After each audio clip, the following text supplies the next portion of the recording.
Au plan microéconomique, tout d'abord, on se concentrera ici sur la question de l'innovation, puisqu'il a déjà été longuement question des réorganisations de l'appareil productif et des innovations institutionnelles. On a vu qu'une série d'innovations importantes, en particulier dans le domaine de la transformation des produits agricoles, avaient été introduites à l'époque hellénistique. Mais c'est leur impact global et leur vitesse de diffusion qu'il convient de mettre en évidence et d'analyser. L'incitation à l'innovation résidait dans l'augmentation des profits et dans la réduction des coûts du producteur. C'est là une caractéristique fondamentale de l'innovation. Ainsi, à court terme, il était moins coûteux d'installer un moulin à eau que d'acheter et d'entretenir des bêtes de somme pour en faire tourner un moulin. Mutatis mutandis, les chiffres dont on dispose pour le Bas Empire pourraient sans aucun doute être transportés quelques siècles plus tôt. Le coût de la meule et des engrenages représentait alors le prix d'un moulin actionné par un âne ou l'équivalent de 80 jours de salaire d'un ouvrier agricole. Même s'il faut ajouter le coût du reste de l'installation, qui dépendait nécessairement des conditions locales, on voit qu'un moulin à eau était rapidement amorti. Le remplacement du travail par le capital ne posait aucun problème à condition d'être immédiatement rentable. De ce fait, on assiste à une généralisation de la diffusion du moulin à eau à la fin de l'époque hellénistique et au début de l'époque impériale. Il n'y a aucun doute que le phénomène correspondit à une pression du marché. L'invention du moulin à eau avait un caractère révolutionnaire. Pour la première fois, on disposait d'une source d'énergie complémentaire gratuite et limitée seulement par la présence ou l'absence d'une chute d'eau. Toutefois, on doit aussi examiner les limites de cette innovation. Au plan macroéconomique, l'apport d'énergie dans le système économique global restait limité. La plupart des activités économiques restaient dépendantes de sources d'énergie traditionnelles, y compris le vent, pour la propulsion des navires.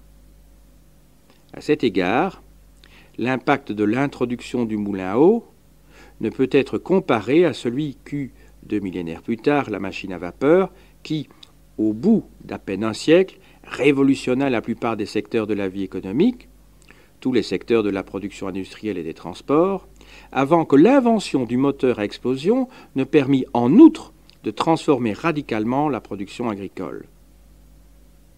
Une invention comme le moulin à eau resta dans un premier temps trop sectorisée pour avoir un impact global décisif, c'est-à-dire permettant une réorganisation totale de la production et la rendant même obligatoire.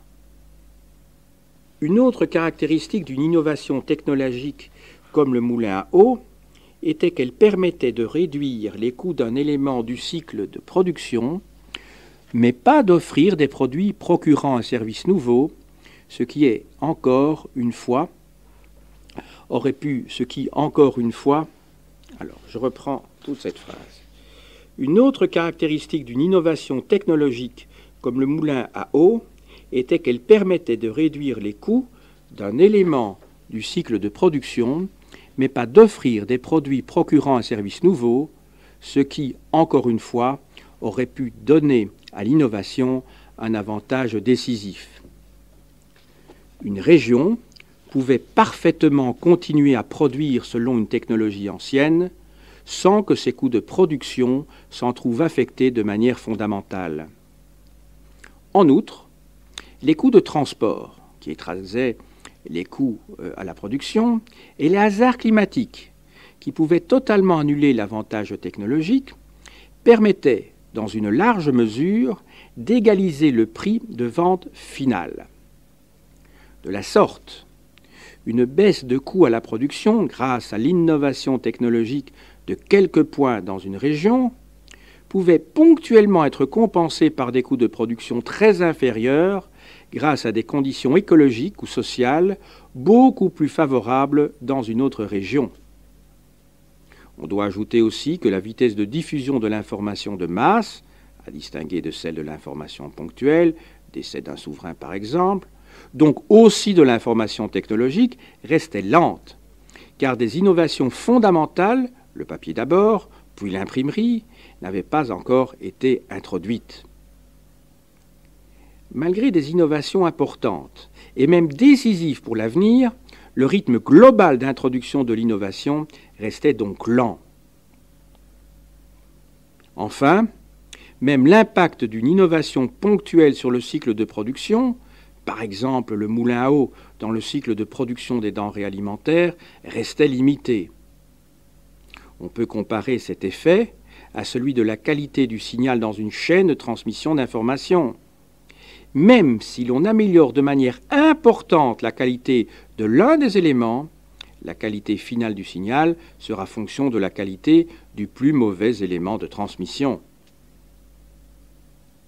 Une hausse de productivité sur un seul élément du cycle permettait certes de diminuer le coût de cet élément, mais sans que la productivité globale s'en trouve sensiblement modifiée, donc sans qu'il puisse y avoir au final une augmentation de la demande et une libération d'une partie de la main-d'œuvre susceptible d'être employée ailleurs.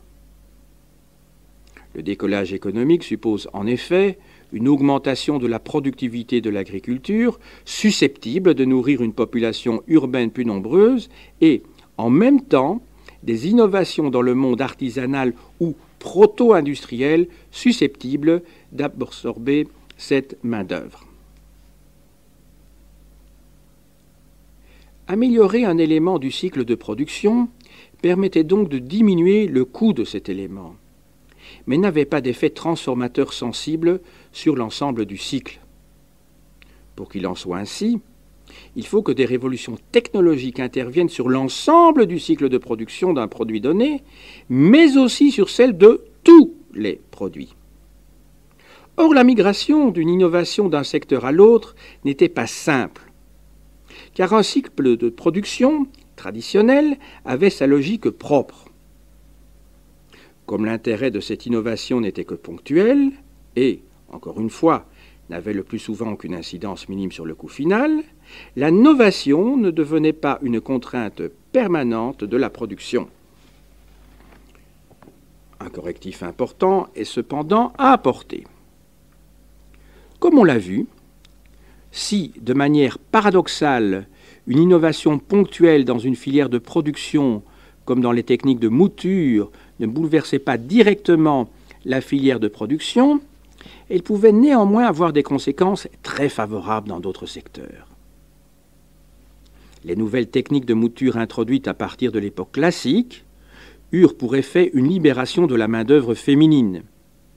Cette dernière fut ainsi rendue disponible de manière massive pour la production textile, avec au final une hausse considérable de la productivité du travail féminin, de la productivité du travail tout court et un sensible effet d'enrichissement de la population. Ainsi, les innovations technologiques demeuraient fragmentées dans une série de secteurs différents sans former système d'innovation. La diffusion géographique des techniques et la migration des innovations d'un cycle de production à un autre avaient bien lieu, mais après un laps de temps comparativement long. On peut légitimement s'étonner que l'utilisation de l'énergie hydraulique soit longtemps restée cantonnée à la meunerie, alors qu'elle aurait pu trouver des applications immédiates dans les scieries ou dans le martelage du métal, comme ce fut le cas à grande échelle au Moyen Âge et à l'époque moderne. La réponse réside peut-être dans l'insuffisante capitalisation de ce secteur, qui n'était pas jugé suffisamment profitable pour qu'il soit appliqué la mutation qu'avait connue la meunerie. Mais la lenteur relative de l'innovation ne signifie nullement que le processus était bloqué. Le premier témoignage de la force hydraulique dans le sciage de la pierre est bien antérieur au Moyen Âge et date précisément de l'Antiquité tardive, puisqu'Ozone, à la fin du IVe siècle après Jésus-Christ, signale que, le long d'un affluent de la Moselle, on utilisait en parallèle des moulins à eau pour moudre du grain et, pour tirer la lame stridente des scies à travers les tendres blocs de marbre dont on entend le bruit permanent de chaque côté de la rivière. » Fin de citation. Enfin, en matière de diffusion géographique, la migration d'une innovation d'une région à une autre n'était pas stimulée par l'existence d'un marché concurrentiel sur la nature des produits.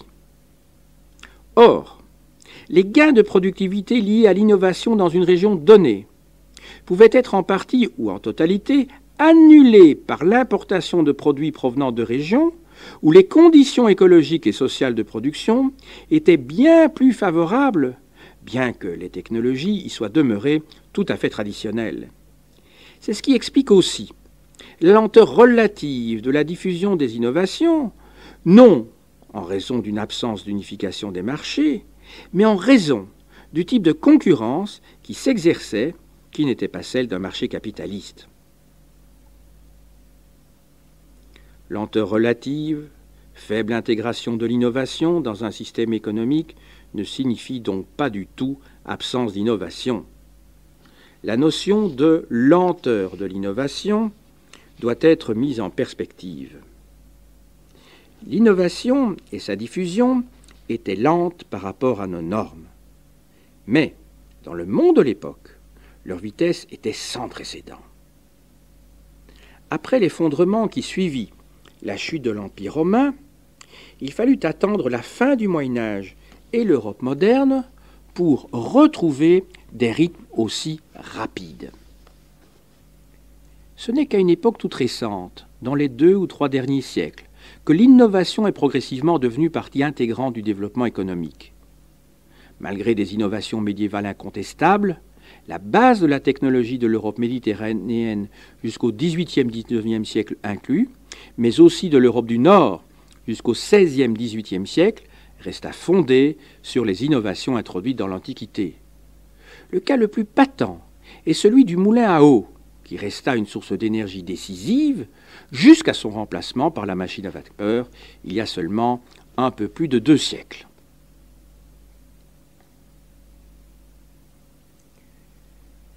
Les formes de l'innovation sont en effet liées à des formes spécifiques d'offre et de demande.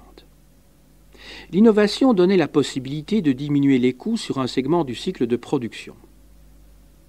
Mais elle ne permettait pas, dans la plupart des cas, de mettre sur le marché des produits nouveaux.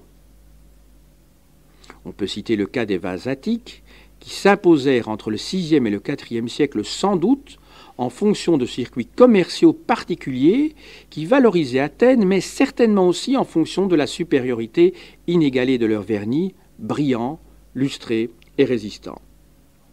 Les secrets de fabrication longtemps jalousement sauvegardés étaient la clé d'une réussite prolongée. Mais il s'agissait d'un différentiel de qualité, pas d'une différence dans le service rendu par le produit. Le marché antique n'était donc pas un marché où la concurrence était fondée sur l'élasticité de la nature de l'offre, mais un marché où la concurrence était limitée aux variations de prix ou de qualité pour une offre de nature essentiellement statique. L'offre ne pouvait pas elle-même créer une demande nouvelle et restait dépendante du niveau antérieur de la demande. Dans ces conditions, la propension à innover était moindre que sur un marché capitaliste, puisqu'elle était seulement liée à une diminution des coûts sur des produits existants ou à une augmentation de la qualité.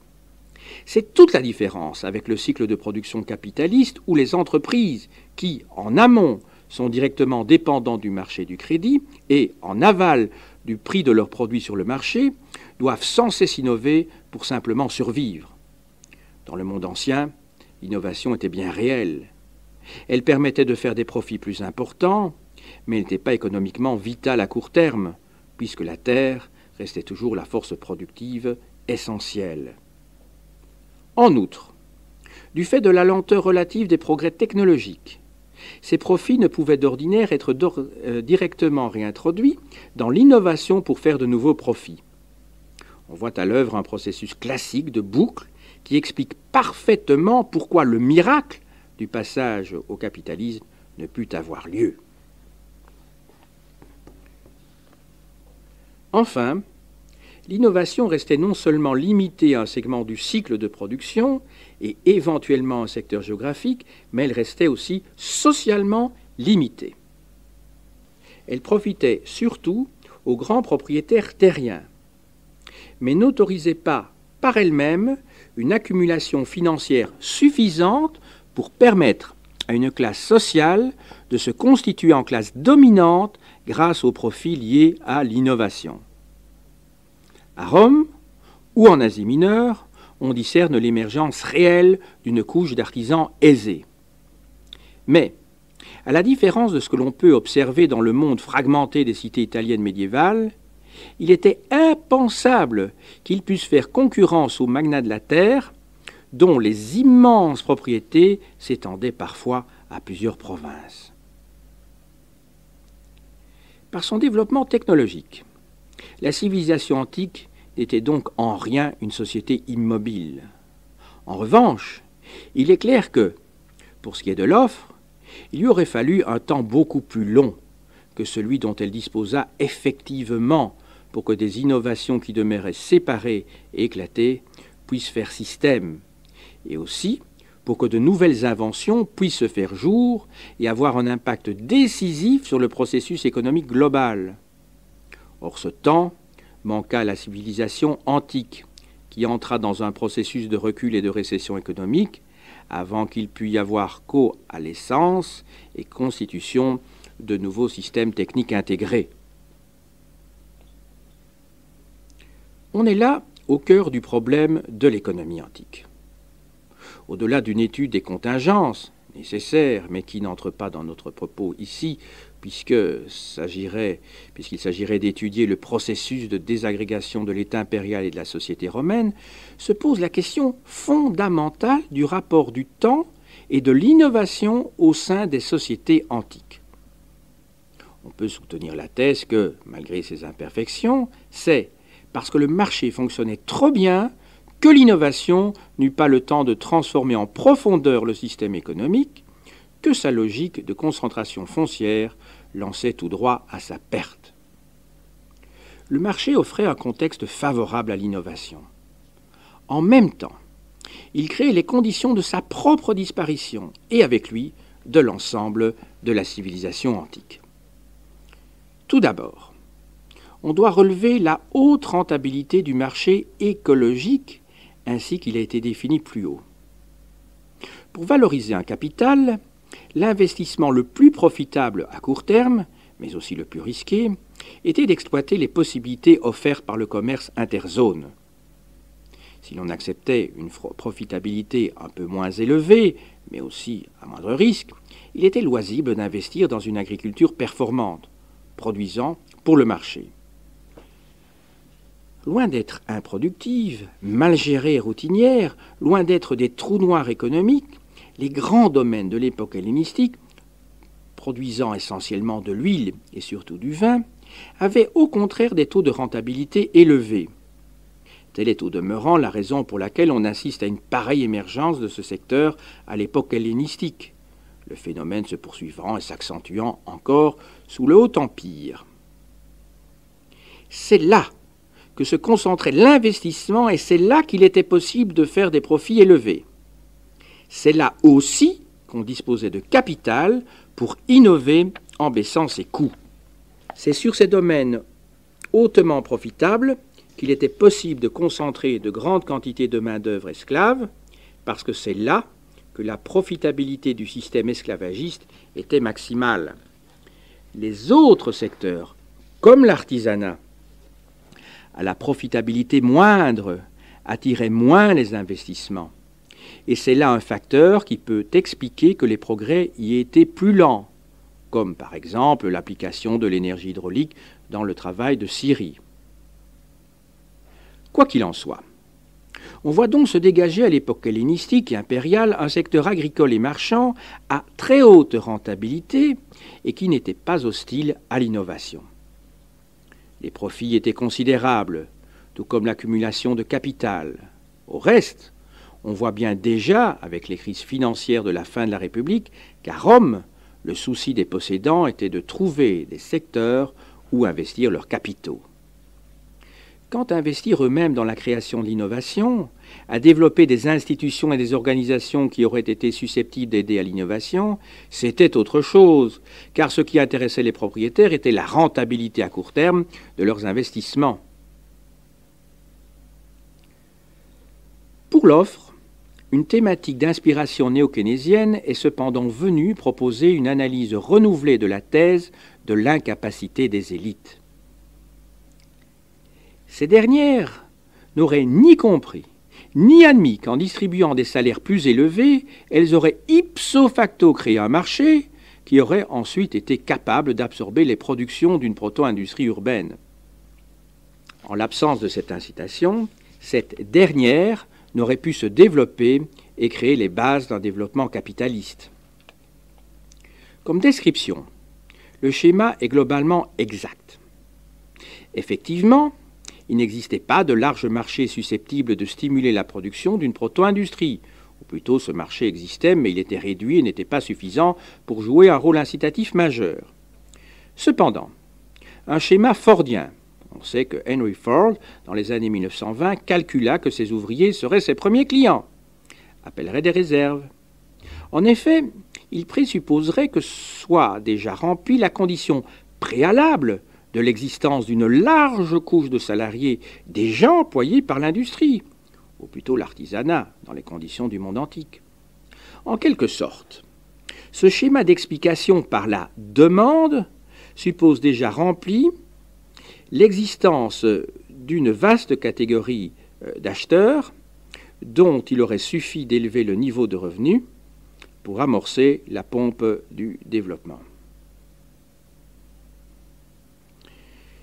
Dans cette formulation, le schéma ne peut être retenu, puisque toute la question est que, précisément, la large couche de salariés dont il aurait suffi d'élever le niveau de revenu n'existait pas.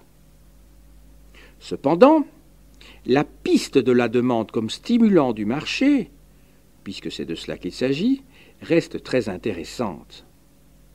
D'abord, on doit souligner que l'Antiquité n'a pas ignoré le processus de croissance par la demande, à condition néanmoins de bien voir les limites que l'on peut faire de ce concept. Ainsi, Plutarque observait sans ambiguïté que, par sa politique de grands travaux, Périclès distribuait des salaires qui faisaient vivre une large catégorie d'artistes ou d'artisans. Il n'y a nulle raison de considérer que la remarque de Plutarque soit un anachronisme de la part de son auteur. Elle n'a rien qui puisse correspondre à l'idéologie du pain et des jeux qui était celle qui prévalait de son temps, dans la deuxième moitié du 1er siècle et au début du 2e siècle de notre ère. En revanche, elle correspond parfaitement à ce que l'on peut savoir de la politique de la démocratie athénienne. Il est vrai qu'il ne s'agissait pas, à proprement parler, de politique économique destinée à soutenir l'offre, mais de politique sociale pour faire vivre une partie de la population sur des commandes publiques. Mais plus généralement, on observe de manière indubitable que la distribution massive de liquidités monétaires par l'État athénien stimula incontestablement l'offre, non seulement à Athènes, mais dans tout l'ouest égéen. La campagne profita de la distribution de liquidités venues de la ville. Cependant, dans d'autres contextes, comme par exemple dans les Pays-Bas à l'époque moderne, on admet cette fois que l'enrichissement rural constitua un puissant stimulant du développement économique. Achetant ses productions et ses services, une campagne prospère favorisait le développement de l'artisanat urbain. Or, à cet égard, l'opposition avec le monde antique est nette. Le développement de plus en plus marqué de grandes propriétés esclavagistes à l'époque hellénistique n'était pas un facteur qui permettait le développement d'une importante couche de consommateurs prospères. Il en allait de même des écarts de fortune sans cesse plus importants à la même époque, avant que le fossé ne se creusât de manière extrême à l'époque impériale. Autrement dit, le marché permit l'émergence d'une couche de propriétaires dont l'enrichissement était très élevé. Mais en même temps, il appauvrissait de larges couches rurales et urbaines qui, dès la fin de l'époque hellénistique, étaient dépendantes d'une étroite couche de notables. Le phénomène s'accentua encore au cours de l'époque impériale, aboutissant à constituer des écarts sociaux monstrueux, inconnus aux époques précédentes. Déjà, à la fin de l'époque hellénistique, le système juridiquement égalitaire de la cité classique fut mis à mal par l'ouverture des écarts sociaux. Au cours du 1er siècle avant Jésus-Christ, l'autorité romaine réduisit de iure le pouvoir du peuple dans les cités de l'Orient hellénistique en institutionnalisant partout des modèles censitaires. L'érosion du cadre civique se poursuivit et s'accentua à l'époque impériale au point que la différence sociale finit même par trouver une traduction juridique dans la différenciation entre honestiores et humiliores. À la fin de l'époque impériale, une poignée de grands propriétaires contrôlaient d'immenses domaines répartis dans toutes les provinces. Une masse de paysans appauvris et écartés de la sphère politique et d'esclaves ne pouvait même plus constituer un marché suffisant pour les grandes propriétés de l'élite, dont les productions étaient désormais fréquemment achetées par l'État pour l'armée ou pour les distributions publiques. En d'autres termes, le système était toujours plus dépendant de l'État. La valorisation du capital accumulé par les richissimes élites du bas empire devenait donc paradoxalement toujours plus difficile. Faute de pouvoir trouver un équilibre par le haut, par l'innovation permanente, comme le fait le capitalisme contemporain en défiant toutes les prédictions relatives à sa chute imminente, celle de Marx ou celle de Polanyi par exemple, l'économie méditerranéenne unifiée par Rome se trouvait donc menacée par son succès même. En outre, l'innovation n'était pas devenue une composante pleine et entière du processus de production. La terre restait la force productive essentielle, ce qui constituait un facteur de limitation à la croissance, car les surfaces agricoles sont finies. Dans une économie de type capitaliste, où c'est en réalité l'innovation elle-même qui est le facteur de production principal, la croissance est a priori infinie. Dans le monde antique, les innovations étaient bien réelles mais trop lentes par rapport à la vitesse avec laquelle le marché détruisait ses propres conditions sociales d'existence. De la sorte, cette économie ne parvint pas à éviter une chute brutale, bref, à éviter le Moyen-Âge, selon la formule déjà évoquée précédemment. Que l'État central entra à son tour dans un processus de crise et c'est alors tout le système qui s'effondrait. La Méditerranée, fractionnée en une multitude de micro-États de l'époque archaïque et classique et de la haute époque hellénistique, avait été moins vulnérable aux chocs écologiques, politiques ou économiques qui avaient pu frapper ici ou là, car elle n'était pas dépendante d'un système centralisé. Ainsi, malgré le rôle majeur qu'elle jouait alors sur la scène grecque, la catastrophe qui frappa l'Ionie en 494 avant Jésus-Christ, avec la répression de la révolte contre la Perse, n'anéantit pas l'univers des cités helléniques. Avec la Rome impériale, en revanche, on était bien loin du cadre des petites cités grecques et l'on comprend mieux, du même coup, dans les cités grecques du modèle classique, le sens des interdictions faites aux étrangers de posséder des terres. Il s'agissait d'une mesure qui visait à empêcher la constitution d'immenses fortunes, comme on en observe effectivement à l'époque tardo-républicaine et a fortiori à l'époque impériale. Tel était le sens prémonitoire des remarques d'Aristote.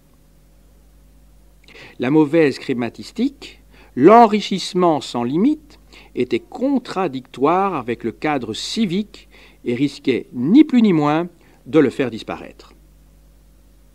La cité reposait sur l'échange réciproque de services. C'est l'idéologie de la charis. Ce n'était pas un hasard si, outre Hermès et Peito, les divinités du commerce et de la persuasion, on honorait aussi Aphrodite sur l'agorère des cités de Macédoine. La charis, la grâce de la belle déesse, symbolisait aussi la gratitude, le grec n'a qu'un seul mot, qui régnait entre les membres de la cité.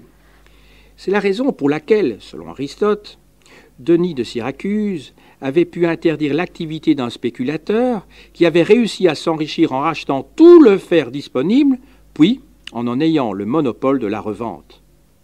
Donc ce dernier ait fait monter les prix.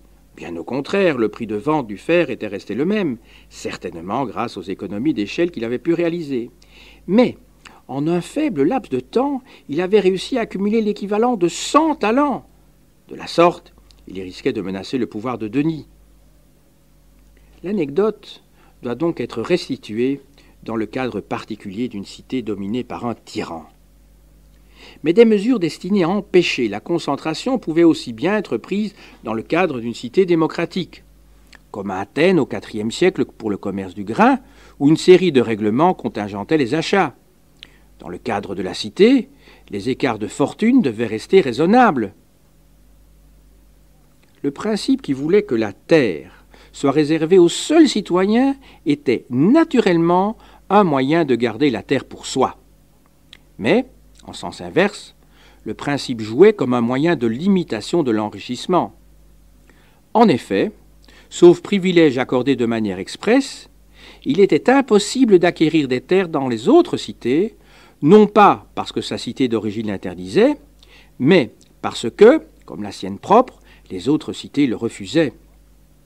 La clôture de la cité, le fait de ne pouvoir acquérir des terres que dans sa propre cité, constituait donc un moyen de limiter l'enrichissement.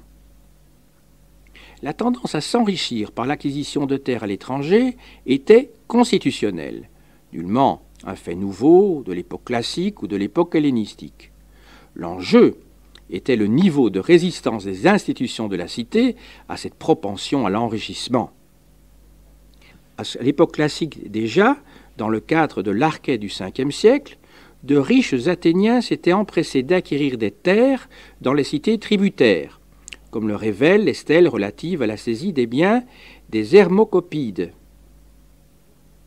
La chute d'Athènes, en 404 avant Jésus-Christ, avait marqué la fin de ce processus. C'est la raison pour laquelle, lorsque, en 377, les Athéniens reconstituèrent une ligue qui, en principe, devait être égalitaire, ils s'engagèrent devant leurs alliés à se libérer des biens qu'ils pouvaient se trouver possédés à titre public ou privé sur le territoire de leurs nouveaux alliés et à ne pas en acquérir de nouveaux. Il s'agit là d'une clause très importante qui occupe une grande place dans le décret de fondation de la Confédération immédiatement après les clauses relatives à l'autonomie politique. Elle montre que, sur ce plan, l'Empire du Ve siècle avait laissé un souvenir très amer.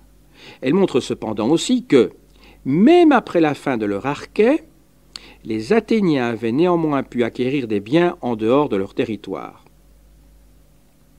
À l'époque hellénistique, il semble qu'il commença à devenir courant de posséder des terres en dehors de sa cité d'origine. Il s'agissait d'abord de cités voisines. Et, dans cette mesure, le phénomène peut se comprendre car il s'agissait seulement de trouver des aménagements face au cadre trop étroit de la vie civique. Mais, progressivement, avec l'érosion du cadre civique, le cercle alla s'élargissant et il ne s'agissait plus seulement de détenir des terres dans des cités voisines, mais aussi dans des cités plus lointaines. La mainmise de Rome sur l'Orient hellénistique permit à l'élite sociale de s'affranchir progressivement du cadre civique, qui ne devint plus guère qu'un cadre municipal, au sens moderne du terme. Les élites grecques s'engouffrèrent dans la brèche ouverte par les négociatores romains, qui profitaient du nouveau rapport de force favorable à Rome pour acquérir des terres ou pour acquérir de nouvelles créances.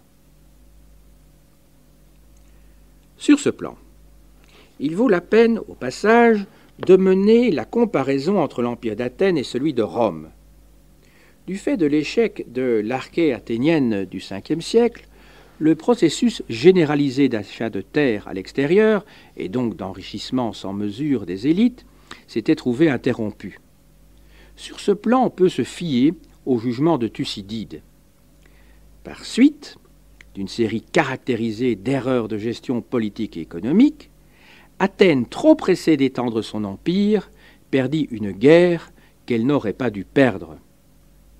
La raison de fond, l'origine de ces erreurs en réalité inévitables, est sans doute à chercher dans des institutions politiques mal adaptées au nouveau rôle d'une cité impériale, mais ce serait là une autre question.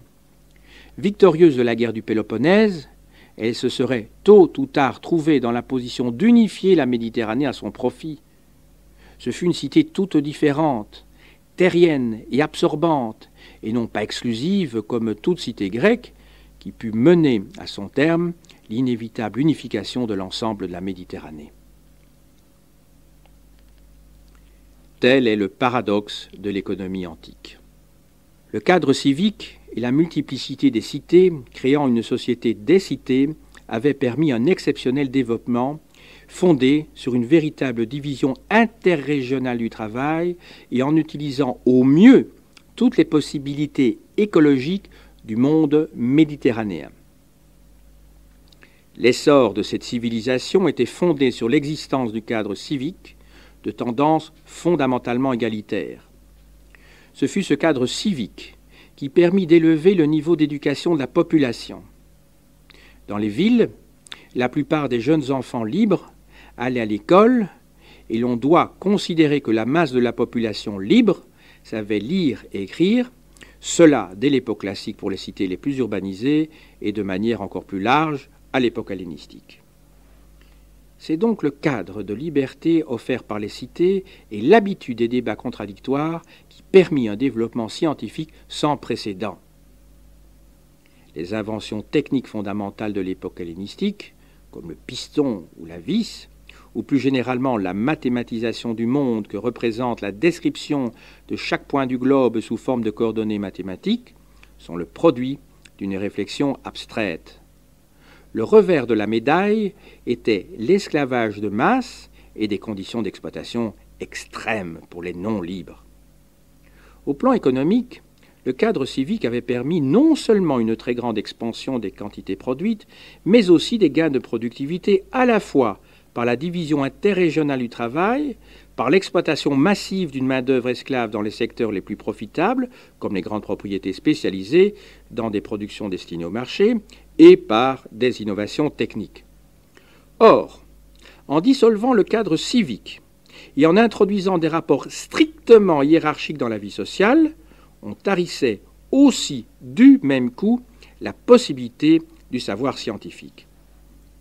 Il est symptomatique que la fin de l'Antiquité fut aussi celle qui vit les savants pourchassés ou massacrés par les nouveaux pouvoirs qui se mirent en place. Or, on se privait ainsi de la source d'innovation potentielle que représentait le savoir scientifique, le seul potentiel de novation qui demeurait alors étant celui du savoir empirique.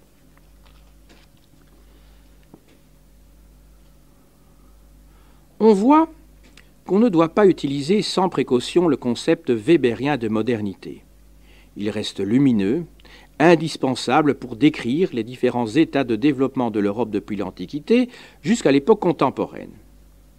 Mais on doit souligner que, par lui-même, il ne donne pas d'explication du phénomène qu'il désigne.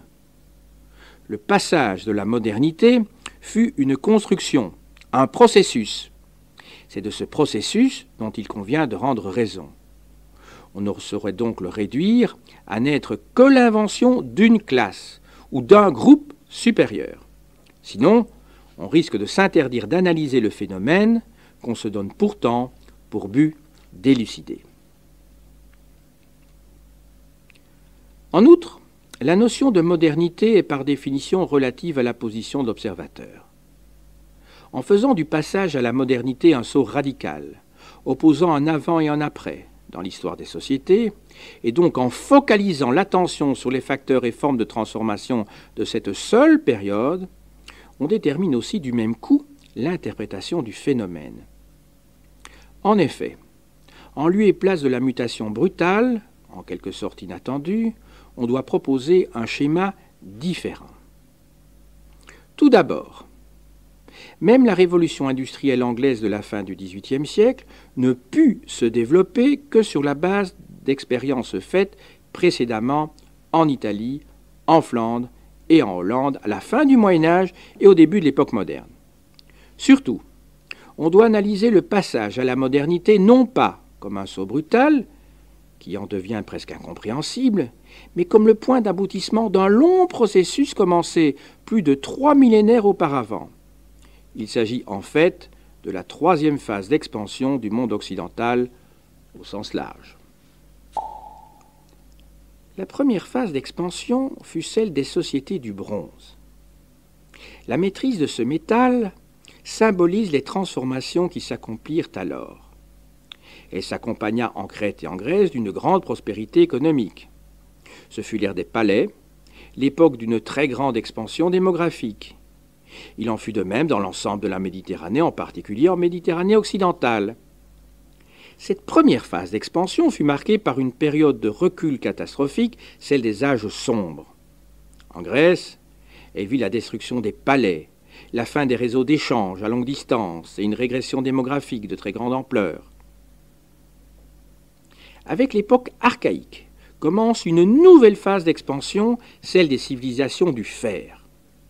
Ce cycle de croissance, qui, en Grèce et en Italie, correspond à l'âge des cités, dura jusqu'au IIe siècle de notre ère. La désintégration du système prit plusieurs siècles. Mais au plus tard, au début du 7e siècle de notre ère en Orient, 2 siècles plus tôt en Occident, on entra dans une phase de recul profond qui dura jusqu'à l'aube de la modernité. L'histoire de la très longue durée montre donc que le progrès n'est nullement continu, qu'un processus d'expansion à très long terme n'empêche pas des crises et des reculs temporaires de très grande ampleur. On observe que, lors de ces phases de recul, une multitude de savoirs et de techniques qui avaient été accumulés peuvent disparaître, mais qu'en même temps s'opère une sorte de sélection. Un noyau est préservé qui permet de jeter les bases d'une renaissance quelques siècles plus tard.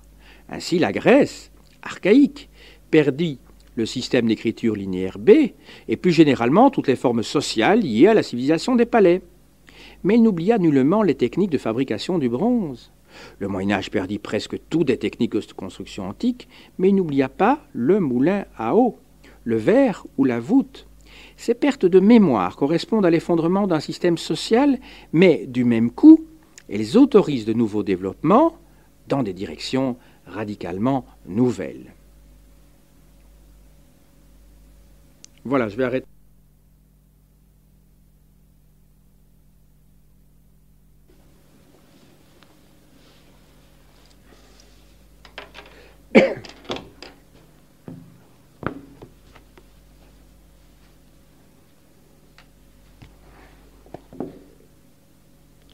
Bresson 3. Il ne s'agit pas de prétendre que le retour temporaire à la barbarie soit une bonne chose, car des jugements de valeur de cette nature n'ont pas lieu d'être. En revanche, on doit constater que l'effondrement d'une société du fait de ses contradictions internes n'est pas en soi une chose exceptionnelle, et qu'il n'y a rien d'unique au processus de désintégration de la société antique. On pourrait faire des observations identiques pour l'histoire des empires amérindiens. Dans l'histoire même du monde grec, l'effondrement tardo-antique avait déjà eu un précédent 1 millénaire et demi plus tôt. Le passage à la modernité s'interprète donc mieux comme un point d'arrivée provisoire d'un développement économique et culturel commencé près de 4 millénaires auparavant. Dans l'ère européenne, ce processus connut 3 vagues successives et 2 phases intermédiaires de retrait. En tout état de cause, le passage à la modernité ne fut possible que dans la mesure où, dès le XVIe siècle, la société européenne avait à la fois développé ou retrouvé l'essentiel des technologies de l'Antiquité, mais aussi dans une série de secteurs clés, largement dépassé le niveau des techniques antiques. Ainsi, le moulin à eau, invention capitale du monde hellénistique, était toujours le principal pourvoyeur d'énergie du monde moderne, et il le demeura jusqu'à la fin du XVIIIe siècle. On pourrait aussi évoquer la presse à vis et toutes les autres inventions de l'époque hellénistique déjà évoquées. En revanche, si l'on se tourne par exemple vers la technologie navale, on voit toute la différence avec le monde antique. Qu'il s'agisse de la technique de construction des navires, des gréements ou de l'introduction de la boussole, ou encore, au XVIIIe siècle, des chronomètres. Des progrès décisifs furent faits dans l'Europe tardo-médiévale et moderne qui permirent aux marins européens de se lancer à la conquête du monde quand leurs prédécesseurs étaient restés limités à l'horizon méditerranéen et à ses annexes, les parages proches de l'Atlantique et de l'océan Indien en passant par la mer Rouge.